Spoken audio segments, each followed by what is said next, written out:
desde a poupança até os grandes investimentos. A gente vai desvendar o tal do spread. Para começar, vamos pensar numa situação que com certeza já deixou muita gente com uma pulga atrás da orelha. Porque parece que o banco tem duas regras, uma para quem guarda dinheiro e outra, bem diferente, para quem precisa de um empréstimo. Então, a resposta para esse mistério todo está numa única palavra, o spread. Vamos entender de uma vez por todas o que isso significa. Basicamente, o spread é a diferença entre um preço de compra e um de venda. Imagina um comerciante que compra uma maçã por R$ 1 e vende por R$ 1,50. Essa diferença, esses 50 centavos, é a margem dele. No mundo financeiro é a mesmíssima lógica, só que com dinheiro.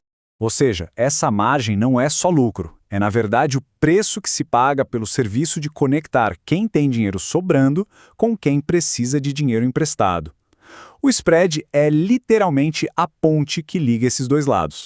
Ok, mas onde é que a gente encontra esse tal de spread no nosso dia a dia? A resposta é, em muito mais lugares do que se imagina. O exemplo mais clássico é esse mesmo, o do banco. Ele capta dinheiro pagando uma taxa de juros menor e empresta esse mesmo dinheiro cobrando uma taxa bem mais alta. Essa diferença é o famoso spread bancário. E para onde vai essa diferença toda? Não é só lucro que vai para o bolso do banqueiro. O spread precisa cobrir um monte de coisas. O risco de alguém não pagar o empréstimo, todos os custos para manter o banco funcionando, funcionários, agências, sistemas, impostos, exigências do governo e, no final, o que sobra é o retorno da instituição. É o que mantém a engrenagem toda funcionando. E não para por aí. O spread aparece também quando a gente troca reais por dólares para uma viagem, ou até nas taxas do cartão de crédito. É simples. Sempre que existe um intermediário fazendo uma ponte, vai ter um spread ali no meio. Mas essa diferença não é fixa, ela não é sempre a mesma. Ela pode aumentar, pode diminuir. E o principal fator que mexe com isso é uma palavrinha mágica em finanças: risco. O tamanho do spread é quase um termômetro da economia. Se a gente entende por que ele sobe ou desce, a gente consegue ter uma boa ideia de como anda a confiança e a estabilidade do mercado. A lógica é bem direta, olha só. Em tempos de economia estável, tudo tranquilo, o risco de dar calote é baixo. Então os spreads são menores. Agora, quando o tempo fecha e a incerteza bate na porta, o risco sobe. E aí, as instituições se protegem, aumentando o spread. E o que aumenta esse risco? Uma lista de coisas. Incerteza sobre o futuro da economia, inflação nas alturas, crescimento econômico meio devagar. Tudo isso faz a percepção de risco aumentar. E a consequência direta? O spread sobe e o crédito fica mais caro para todo mundo. Agora, vamos sair um pouco do banco do dia a dia e olhar para o cenário maior. O spread não é exclusivo dos bancos, de jeito nenhum. Ele é uma peça-chave no mundo superdinâmico dos mercados financeiros. No mercado de ações, por exemplo, o que a gente tem é o chamado spread bid-ask. É aquela pequena diferença entre o preço máximo que alguém topa pagar por uma ação, o bid, e o preço mínimo que alguém aceita para vender, o ask. Quem ganha com essa diferença? O intermediário, a corretora. E para a gente entender por que esse spread existe, precisamos falar sobre liquidez. Pensa na liquidez como o movimento de uma avenida.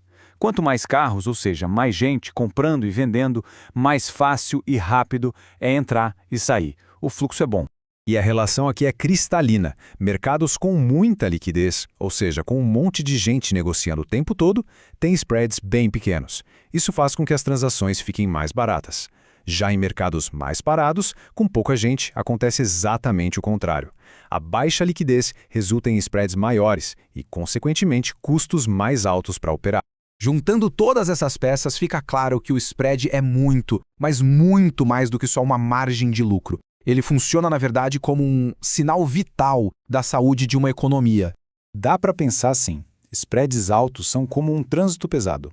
Deixam o acesso ao crédito lento, difícil, caro, e isso acaba freando a economia toda. Já os spreads baixos são como uma pista livre. O dinheiro flui com mais facilidade e isso ajuda a acelerar o crescimento econômico. E é exatamente por isso que economistas e investidores ficam de olho nos spreads o tempo todo. Eles são um diagnóstico rápido da eficiência do mercado, de como as pessoas estão percebendo o risco e da saúde do sistema bancário como um todo. Resumindo a ópera, o spread não é só uma taxa. Ele é o custo da intermediação. É o preço que a gente paga para que essa máquina complexa da economia continue girando, conectando quem poupa com quem quer investir. Então, da próxima vez que alguém olhar para as taxas do banco ou para os preços de compra e venda de uma ação, vale lembrar do spread. Aquela pequena diferença nos números, na verdade, conta uma história gigante sobre como o dinheiro, o risco e as oportunidades circulam pela nossa economia.